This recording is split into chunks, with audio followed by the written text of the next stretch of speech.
continuación veremos otros casos curiosos. Matrices ralas.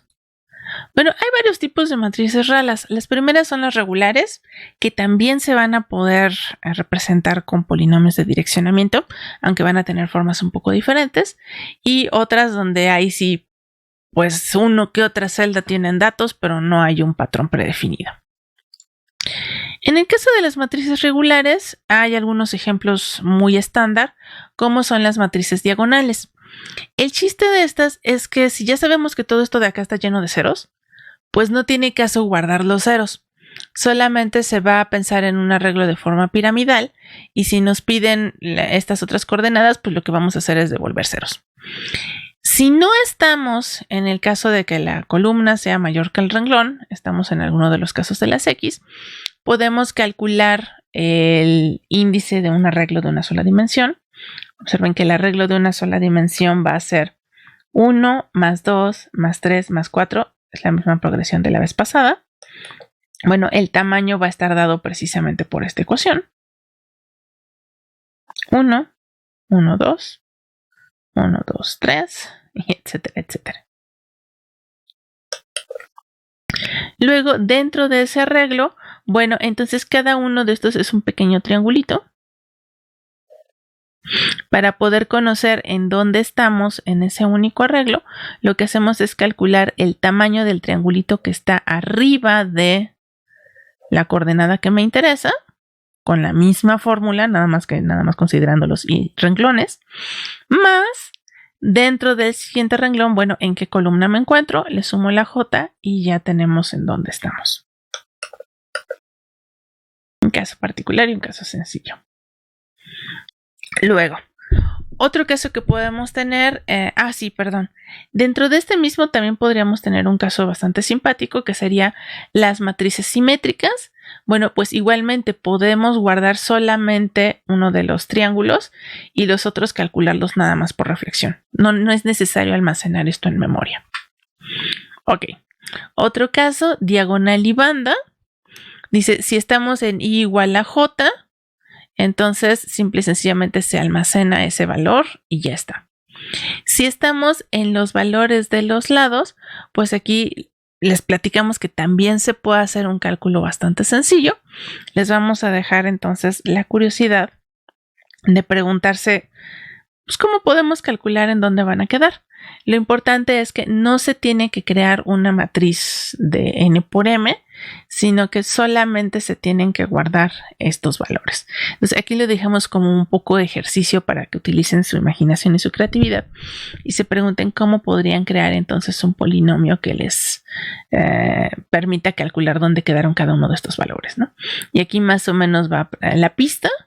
Tiene que ver con qué distancia hay entre los índices I y J.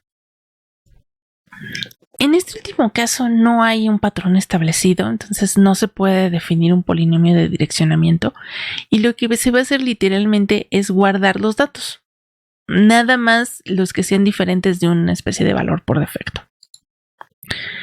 Por ejemplo, pensemos en esta matriz donde el valor por defecto es 0 y solamente hay unas pocas casillas que tienen un valor diferente. Este nos va a servir para visualizar esta definición de lo que es una matriz rala, o en inglés sparse matrix. Una matriz rala es aquella en la que hay información en muy pocas entradas y por lo tanto no es eficiente representarlas todas en memoria. Lo que vamos a hacer es utilizar esta otra estructura que sí es más compleja, pero solamente voy a crear un elemento de estos por cada lugar donde haya un dato distinto del valor por defecto. Entonces, si en esta matriz que es de tamaño 4 por 5, 20, solamente hay 7 elementos guardados, solamente tengo 7 renglones aquí en lugar de 20. Y bien, entonces vamos a ver cómo se hace esta estructura. Por cierto, una nota. Si la matriz es densa, o sea, si la mayoría sí tienen información, entonces es una muy mala idea utilizar esta implementación porque vamos a gastar memoria de más, vamos a perder más tiempo, entonces definitivamente no es opción. Las representaciones para matrices ralas solamente deben utilizarse con matrices ralas. Bien, entonces, ¿cuál es la idea? Tenemos 1, 2, 3, 4 estructuras. De hecho, esta de acá es opcional por eso la marca en gris. Entonces vamos a explicar cómo funcionan estas otras y ya se entenderá entonces cómo se podría utilizar esta. Bien, la idea es que este bloque que está acá corresponde a los datos. Aquí es donde literalmente vamos a almacenar los valores que sean distintos del valor por defecto. Por eso tenemos la A, B, C, D, E, F y G. En esta otra matriz auxiliar vamos a guardar, por un lado, en qué renglón y en qué columna está almacenado este dato. Y esto que está acá va a ser una columna auxiliar para ayudarnos a buscar al siguiente dato que sea distinto del valor por defecto. Esta se va a utilizar en conjunción con este arreglo auxiliar que tenemos acá. Este arreglo de aquí tiene que tener tantas casillas como renglones tenga la matriz. Como esta matriz tiene 4 renglones, pues aquí tenemos 4 renglones. Y ahora sí, entonces, de este lado creo que resulta bastante natural. Ok, tengo un dato E que se encuentra en el renglón 2 y en la columna 2. Perfecto. Pero usualmente cuando nosotros operamos con la matriz, pues no damos el dato para conocer sus coordenadas, sino que más bien damos las coordenadas para conocer qué dato hay ahí. Y si tuviéramos que recorrer toda esta tabla buscando uno por uno, pues la verdad tampoco sería eficiente. Estaríamos perdiendo demasiado tiempo. Entonces, para eso necesitamos este índice que está acá. Lo que va a hacer este arreglo es que nos va a decir para cada renglón de esta matriz en qué índice de esta tabla se encuentra el primer dato que sea distinto del valor por defecto. Por ejemplo, en la posición 0, bueno, en el renglón 0, lo que me está diciendo es que el primer dato se encuentra almacenado en el renglón 0 de esta estructura de acá. Si estamos hablando del renglón 1, entonces el primer dato distinto de 0 está colocado en la posición número 2 de esta tabla de acá, que sería esta C. Si hablamos del renglón con índice 2, entonces ¿dónde está esta E? Bueno, vamos a preguntarle a esta tabla y me dice que en el renglón 4, aquí está la E. De este, pues el primero sería la F. Me dice que busque en la posición número 5. Y aquí está efectivamente la F. Entonces, este renglón que está aquí, arreglo, a los que está marcando son a estos. A los primeros dentro de cada renglón que son distintos del valor por defecto. ¿Cómo le vamos a hacer entonces si queremos encontrar, por ejemplo, a esta D? Bueno, supongamos, vamos a resolver dos casos. Supongamos que me están preguntando por qué elemento se encuentra almacenado en la posición 1, 0, 1, 2, 3 y 4. Ok, ¿quién está en 1,4? ¿Cómo le vamos a responder? Bueno, lo primero que hacemos es preguntarle a este arreglo en dónde se encuentra el primer elemento del renglón 1. Me dice que vaya a checar en la posición 2. Ok, entro a la posición 2. Ahora, aquí hay una C que se encuentra en 1,2. Ok, estoy en el renglón correcto, pero yo pregunté por la coordenada 4, no por el 2. Entonces, lo que voy a hacer es utilizar esta columna que me da el tip de en qué parte de esta tabla está almacenado el siguiente elemento de este renglón que sea distinto del valor por defecto. Y me dice que pruebe con la posición número 3.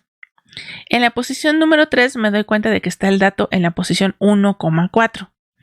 Perfecto, este es el que estaba buscando, entonces puedo devolver la D. Bien, eso porque sí estuvo, ¿no? De hecho, observemos que después de la D ya no hay nadie más, entonces en siguiente columna tenemos este -1.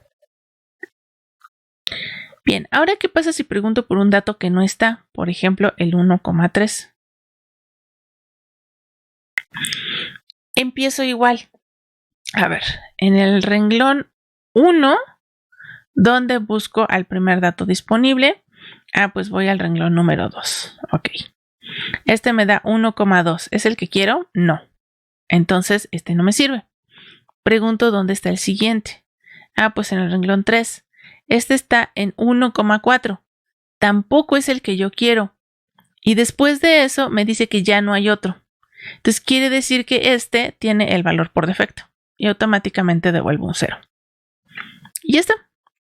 Así se hace con cualquiera de las coordenadas.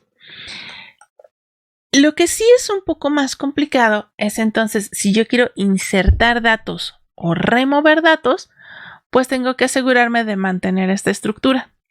Cada nuevo renglón o nuevo dato que yo pegue aquí, voy a tener que checar si va a convertirse en el primer renglón ahora y por consiguiente tengo que actualizar este índice. O simple y sencillamente, bueno, si ya había otros aquí, pues por ejemplo si yo fuera a poner algo después de este, no sé, una X por acá, pues tendría que decir, mira, después de este renglón, ahora el que va a seguir va a ser el 7. En el 7 almaceno la X y digo, bueno, este está en 1,0123,3 y después de él ya no hay nadie. Así sería como se manejaría la inserción. Para el borrado también va a ser un poco simpático porque si por ejemplo ya inserté la X y ahora quiero quitar la D, pues entonces voy a tener que buscar primero a la D, que ya la encontré, y ahora voy a tener que decir, mira, aquí ya no voy a almacenar datos, entonces el que me decía que el siguiente era D, que era este 3, voy a tener que convertirlo en el siguiente que estaba aquí, que era el 7. Y entonces este renglón por el momento me quedaría vacío. Entonces después habría que aprovechar el espacio y volverlo a rellenar o cosas por el estilo. Sin embargo, bueno, realmente dentro de este curso no es el objetivo ver la implementación de esta matriz concretamente. Estas ya se les consideran estructuras de datos más avanzadas. Sin embargo, lo que sí se les tiene que quedar a nivel de este curso es que existen estas representaciones para estos casos especiales. Las van a llegar a encontrar si quieren resolver problemas de cómputo numérico. Y ver bien cuáles van a ser las ventajas y las desventajas de esta estructura. Observen que insertar y borrar cosas consume más tiempo, es un algoritmo más complejo. Igualmente, bueno, para buscar los datos vamos a tardar un rato, checando de fila en fila hasta que encontremos el dato que necesitamos.